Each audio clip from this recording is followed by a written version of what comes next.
오늘 은혜 받으실 말씀은 시편 57편 7절에서 11절까지 말씀입니다. 시편 57편 7절에서 11절까지 말씀을 다 같이 봉독하겠습니다. 하나님이여, 내 마음이 확정되었고 내 마음이 확정되었사오니 내가 노래하고 내가 찬송하리이다. 내 영광아 깰지어다. 비파야 수금아 깰지어다. 내가 새벽을 깨우리로다. 주여, 내가 만민 중에서 주께 감사하오며 문 나라 중에서 주를 찬송하리이다. 무릇 주의 인자는 커서 하늘에 미치고 주의 진리는 궁창에 이르나이다.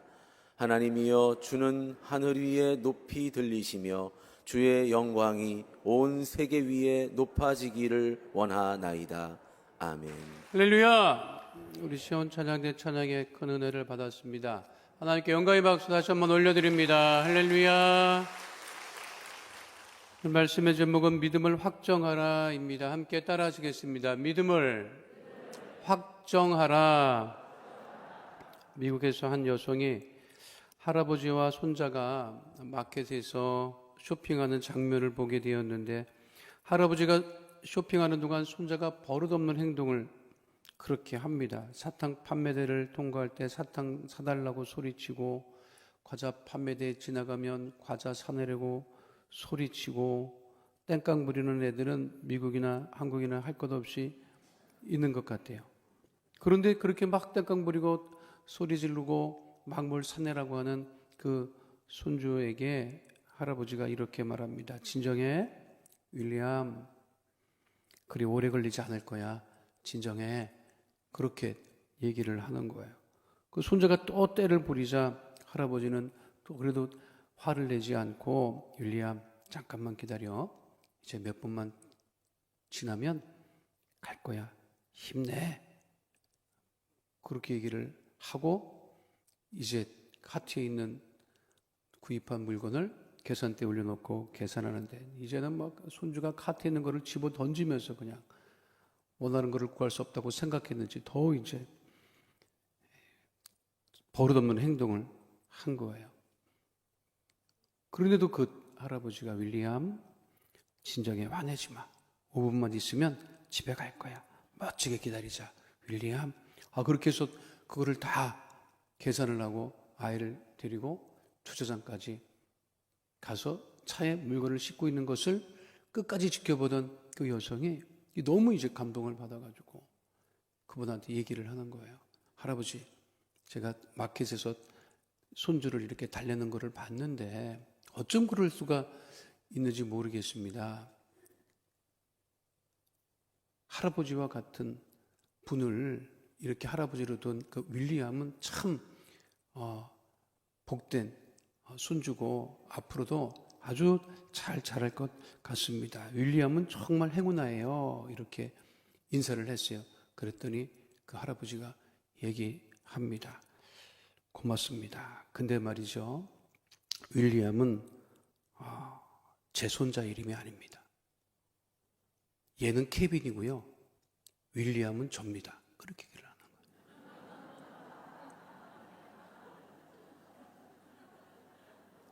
거예요. 누구를 달랜 거예요? 누구를 달랜 거야? 자신을 달랜 거죠. 이게 무슨 말이냐면, 이 할아버지는 손주가 어떠한 행동을 해도 어떠한 말을 해도 화내지 않기로 어떻게 했다?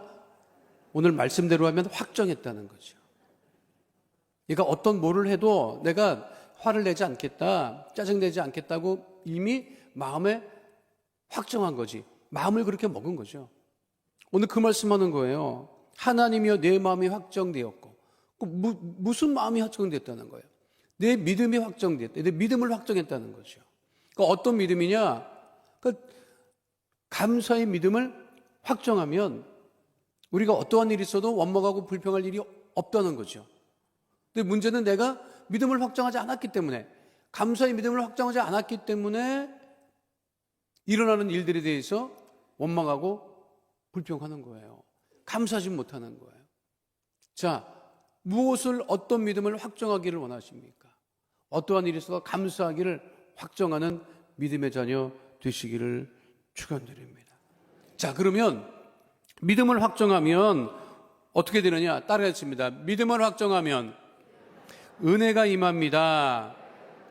내가 믿음을 확정하면, 내가 믿기로, 내가 확실히 어떤 일이 있어도 흔들리지 않는 믿음을 갖기로 확정하면 무엇이 임한다? 은혜가 임하는 거예요. 시편 57편 1절은 이렇게 말씀하고 있지요. 함께 합니다. 하나님이여 내게 은혜를 베푸소서, 내게 은혜를 베푸소서. 내 영혼이 주께로 피하되 주의 날개 그늘 아래에서 이 재앙들이 지나가기까지 피하리이다. 은혜는 어디서 오는 거예요? 하나님께로부터 오는 거예요. 은혜를 어디서 받아요? 세상에서 은혜 받지 못해요. 직장에서 은혜 받아요? 사업장에서 은혜 받아요? 사람에게서 은혜를 받아요? 하나님이 주시는 은혜, 예배를 통한 은혜, 찬양을 통한 은혜. 내가 먼저 믿음을 확정하고 내 믿음 위에 하나님의 은혜를 부어주시는 거예요. 그러니까 믿음이 없는 사람은 은혜로 살아가지 않는 거죠. 그러니까 믿음이 있으면 무엇으로 살아간다? 하나님이 주시는 은혜로 살아간다는 거예요. 교회도 마찬가지입니다. 시카고 윌로우 크릭 교회 그 목사님이 교회의 핵심 가치를 5G라 해서 그레이스, 은혜, 그로스, 성장, 그룹, 소그룹, 기프트, 은사, 기빙, 헌신, 이 5가지를 각각 20%씩 핵심 교회 성장의 틀로 결정을 하고 모든 역량을 쏟아부었어요. 똑같이. 그런데 그 윌로크릭 그 교회에서 나중에 목사님과 재직들이 보니까 그 5가지 5G 중에서도 가장 중요한 것은 다른 것이 아니라 은혜라고 하는 것을 깨닫게 되는 거예요. 은혜가 있어야 교회가 성장하고, 은혜가 있어야 소그룹이 활성화되고, 은혜가 있어야 은사가 일어나고, 은혜가 있어야 헌신이 일어나는 거예요. 믿으십니까? 그러니까 내 믿음의 가장 중요한 것, 그러니까 은혜가 없으면 사람이 어떻게 되느냐? 사람이 마른다고요. 은혜가 없으면 사람이 날카로워진다는 거예요. 그러니까 은혜가 있으면, 하나님이 주시는 은혜가 충만하면 감사가 넘치게 되는 거죠. 사울 왕에게는 무엇이 없었다? 은혜가 없었잖아요. 은혜가 없었으니까 죽이려고 하지, 다윗을. 근데 다윗은 무엇이 있었다? 은혜가 있었다. 사울의 삶을 살아가고 있습니까? 다윗의 삶을 살아가고 있습니까?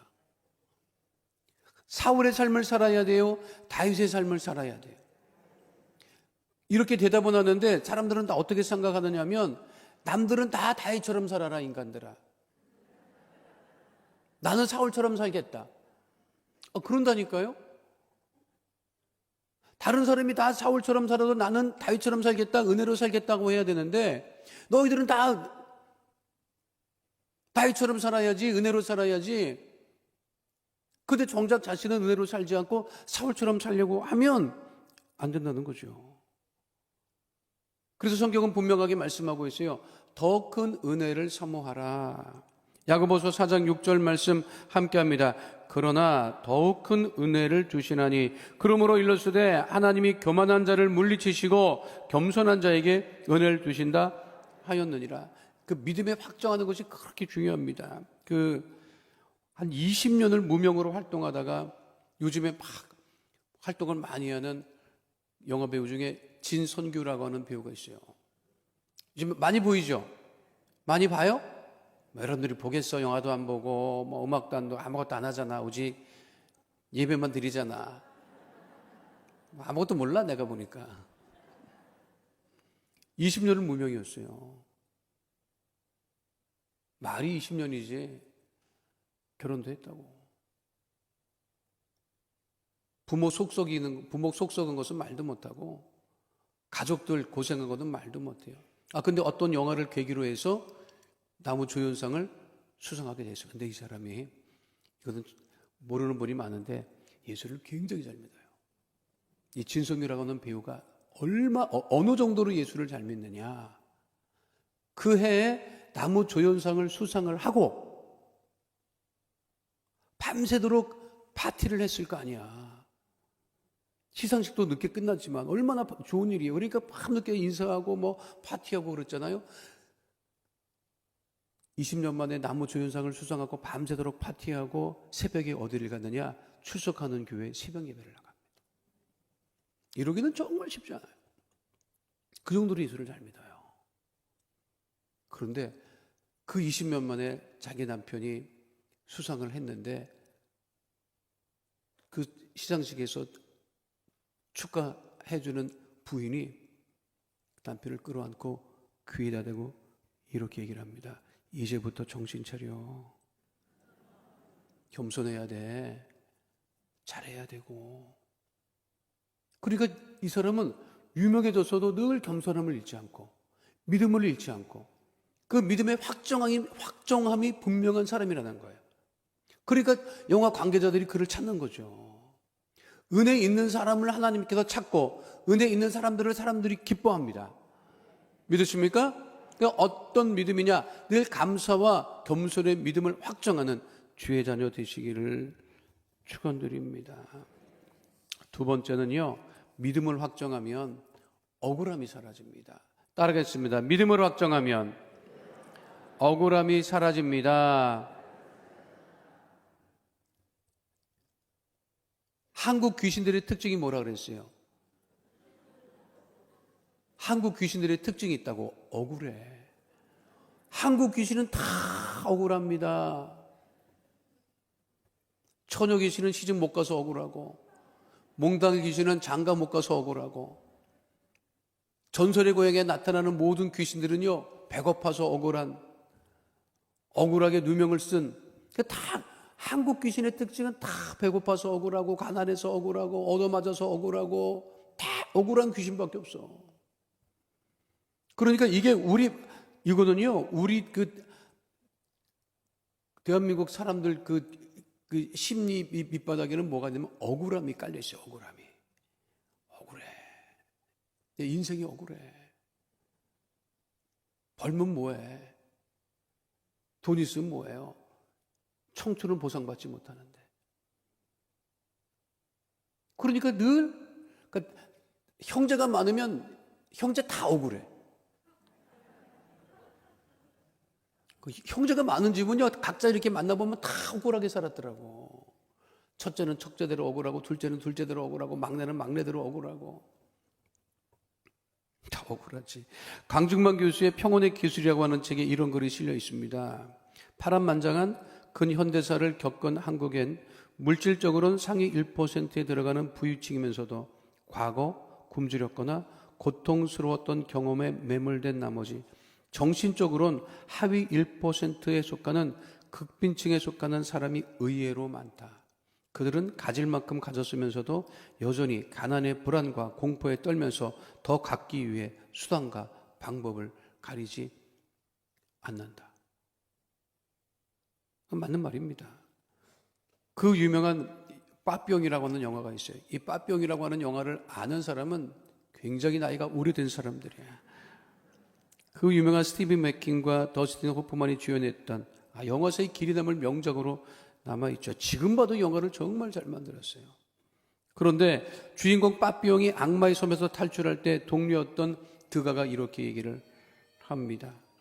내가 아무리 이 섬에서 탈출한다고 해도 내 마음의 감옥에서 벗어나지 않는다면 너는 여전히 감옥 속에 갇혀 사는 거다. 이 빠삐용의 오리지널 사운드 트랙은 여러분들이 학교 다니면서 라디오를 통해서 굉장히 많이 들었던 영화 음악 중에 하나입니다. 1930년 20세 프랑스 청년 앙리 사리 에르가 살인사건의 용의자가 되면서 자신의 그 억울함과 결백을 호소하지만 결국은 악마의 섬까지 갇히게 되고 자기의 결백을 스스로 증명하고 또 그거를 밝히기 위해서 악마의 섬에서 탈출을 하지요. 영화는 탈출한 것에 집중하고 있습니다만 탈출한 이후에 복수를 위해서 다시 파리로 돌아갔다가 자기가 어린 시절에 출석했던 교회에 들어가게 됩니다. 그리고 거기서 하나님의 말씀, 진리를 알지니 진리가 너희를 자유케 하리라고 하는 말씀을 진짜 레마로 받고 그 교회에 엎드려서 눈물을 흘려 기도하며 이렇게 하나님께 말씀드립니다. 주여, 제가 복수를 포기하겠사오니 지상에서 다시는 이런 억울한 일이 일어나지 않게 하소서. 그리고 자신에게 얘기합니다. 사르엘이야, 내가 바로 승자다. 내가 진정으로 자유자다. 너는 그 검사가 어떻게 살고 있는지 더 이상 알려고 하지도 말아라. 그는 내 과거의 한 부분일 뿐 너는 이제 그만 그를 용서해라. 하나님의 은혜로 30년 동안 자기를 가두고 있던 감옥으로부터 완전하게 벗어나는 내용이 이 빠병이라고 하는 소설과 영화의 주요 주제인 것을 우리가 잊지 말아야 할 것입니다. 자, 다윗도 억울했단 말이에요. 우리가 잘 아는 다윗 얼마나 억울했어요. 근데 다윗이 어떻게 고백합니까? 다윗이 그 억울함을 하나님께 호소하죠. 시편 57편 6절 말씀 함께 합니다. 그들이 내 걸음을 막으려고 그물을 준비하였으니 내 영혼이 억울하도다. 영혼이 억울하다고 했다고요. 그런데 계속해서 시편 57편 6절은 이렇게 고백하고 있죠. 함께 합니다. 그들이 내 걸음을 막으려고 그물을 준비하였으니 내 영혼이 억울하도다. 그들이 내 앞에 웅덩이를 파으나 자기들이 그 중에 빠졌도다. 억울함에서 벗어나게 하시는 분이 누구다? 우리 주님께 있다. 예레미야가 3장 58절로 59절은 또한 이렇게 말씀하고 있죠. 함께 합니다. 주여, 주께서 내 심령의 원통함을 풀어주셨고 내 생명을 속량하셨나이다. 야훼여, 나의 억울함을 보셨사오니 나를 위하여 원통함을 풀어 주옵소서. 내 믿음을 확정하면 그 모든 인생의 억울함이 다 사라지고 하나님 은혜로 충만하다는 거예요. 억울할 게 없어요, 여러분. 억울하지. 지금도 억울할걸? 지금도 억울할 거야. 억울하지.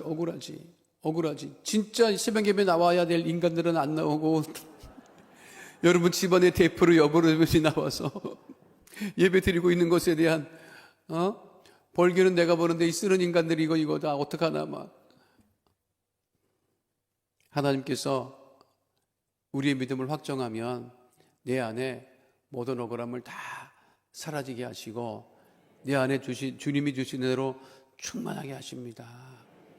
그게 중요한 거예요. 그 억울함을 담아두지 마세요. 쓴물을 담아두지 마세요. 쓴뿌리를 담아두지 마세요. 근데 사람들은 보면 그거를 감추고 있더라고. 그러다가 꺼내서 한 번씩 핥어. 자기 상처도 핥고. 그 쓴 거 핥으면 무슨 맛이 나요? 쓴맛이 나지. 그 모든 것을 다 하나님께 다 아뢰고. 다윗이 그렇게 억울했지만 그 다윗 보세요. 참 다윗이 대단한 게 원수 갚으려고 쫓아다니지 않는다고. 원수를 갚으려면 과거로 가야 되잖아요. 그렇잖아요. 근데 다윗은 절대로 과거로 가지 않습니다. 그것이 믿음을 확정한 거예요. 사울의 그것도 그 생명도 누구에게 맡겼다? 하나님께 맡겼다는 거예요. 그래서 손대지 말아라. 그렇게 얘기를 하잖아요. 그게 믿음의 확정이라고 하는 거예요. 그때 하나님께서 그 모든 원통함과 억울함을 풀어주시고 그래서 사울을 높이셨어요? 다윗을 높이셨어요? 다윗을 높이셨죠. 여러분 높아지기를 원하십니까? 여러분 믿음을 확정하시고 억울함을 주 앞에 내어놓고 기도하는 주의 백성 되시기를 축원드립니다. 마지막 세 번째는요. 믿음을 확정하면 사랑과 진리가 임합니다. 따라가겠습니다. 믿음을 확정하면 사랑과 진리가 임합니다. 시편 57편 3절 말씀 함께 하도록 하겠습니다. 그가 하늘에서 보내사 나를 삼키려는 자의 비방에서 나를 구원하실지라. 하나님이 그의 인자와 진리를 보내시리로다. 인자와 진리는 여기서 사랑과 진리라고 하는 것입니다. 믿음을 확정하지 못하면 사람들의 비방에 흔들리게 되는 거죠. 이런 말이 있습니다. 30억 인구는 매일 밤 허기진 배를 움켜쥐고 잠든다. 실제로 그렇답니다. 어젯밤 배고파서 허기진 배를 움켜쥐고 잠보는 거의 없을 거예요. 하지만 40억 인구는 매일 밤 작은 경류의 말 한마디를 고파하며 잠이 든다. 내가 미국에서 잠깐 생활하면서 느낀 건데, 미국 가정의 부모들은 아이들을 재울 때 격려하고 칭찬하고 책 읽어주고 기도하고 재우더라고.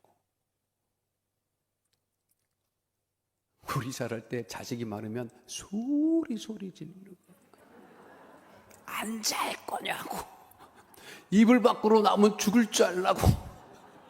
그랬어요, 안 그랬어요? 그랬잖아. 아니, 각자 방이 없어가지고 한 방에 그냥 형제들이 다 자야 되잖아요. 그러니까 이불 속에서 확 치다거리고 뭐 다투다거리고 이불 갖고 싸우고. 지금부터 뭐 지금처럼 난방이 잘 됐어? 혁이 이불 쑥 갖고 가면은 그냥 한 데서 잠을, 바람 분다고 소리 지르고 그러면 또 엄마가 쫓아와서 이것들이 안 자느냐고 그냥 회차리를 들고 오거나 빗자루를 들고 오거나 뭘 들고 와가지고 그냥, 그래야 언제 잠이 드는지도 모르고 잠을 잤잖아 우리가. 지금은 어때요? 난 모르겠어. 지금은 아주 이 방 문 열고 나오기만 해봐 라든가, 아니면 아주 너 게임하는 거 걸리기만 하면 뭐 이렇게 하지 않나 모르겠는데, 그러지 마시기 바랍니다. 격려해 주시라니까요. 실제로 내가 우리 여의도 제가 있을 때 교육자들한테 얘기를 한 게, 애들한테 뭐라고 하지 말아라, 그렇게 내가 늘 얘기를 한 적이 있어요. 뭐라고 하지 마세요. 아이들한테 뭐라고 하지 마세요. 속썩어도 속상해도 아침에 일어나지 않으면 가서 야단치고 이불 확 뒤집고 아주 속 터진다 이런 소리 하지 말고, 자고 있는 애 옆에 가서 안아주세요. 그리고 귀에다 대고 얘기해 주세요. 날이 밝았다. 네 생각은 어떠냐? 일어나야 될 것 같니? 계속 자야 될 것 같니? 그렇게 해라. 그렇게 하라고 그랬어요. 근데 진짜 그거를 하신 분이 있더라고, 목사님이. 자녀랑 사이가 안 좋았대. 근데 내가 시킨 대로 한번 해봤대. 애가 놀래가지고 벌떡 일어나더라. 이 아버지가 미쳤나? 한번 해봐요. 달라진다니까. 칭찬하고 격려하고 사랑을 해줘야 될 텐데, 야단쳐서 해결되는 건 없더라고. 야단치면 덤비더라고. 요즘 자식들은 아주 덤벼. 아주 큰일 나요, 여러분. 칭찬하고 격려하는 사람인가, 비난하고 비방하는 사람인가. 그러니까 칭찬하기로 마음을 확정하면 여러분 사랑이 우리 가운데 임한다는 거예요. 하나님 우리에게 맨날 와서 지적하지 않으시잖아. 이것 잘못했다, 저것 잘못했다, 너 그래 갖고 되겠냐, 그러지 않으시잖아요. 예수님의 보혈로 피값 주고 우리를 사신 하나님은 우리를 늘 복되게 하시고 온전케 하신다는 거예요. 그러니까 믿음을 확장하면 하나님의 사랑이 임하고, 진리라고 하는 것은 사실 이게 충성심을 의미합니다. 충성심. 그러니까 요즘에 충성심이 없다고. 이 충성심이 어떠십니까? 남편이 부인에 대한 충성심이 없어요. 부인이 남편에 대한 충성심도 없어. 어디 하나 얻어 걸려봐라, 안 산다, 이런 생각밖에 안 한다니까. 충성심이 갈수록 떨어져요.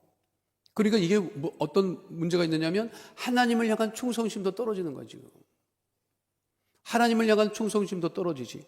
가정에서도 서로 충성심이 떨어지지. 아니, 직장인 충성심이 있어요?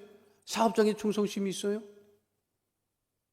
요즘 젊은 아이들에게 찾아볼 수 없는 게 그거예요. 충성심이라고.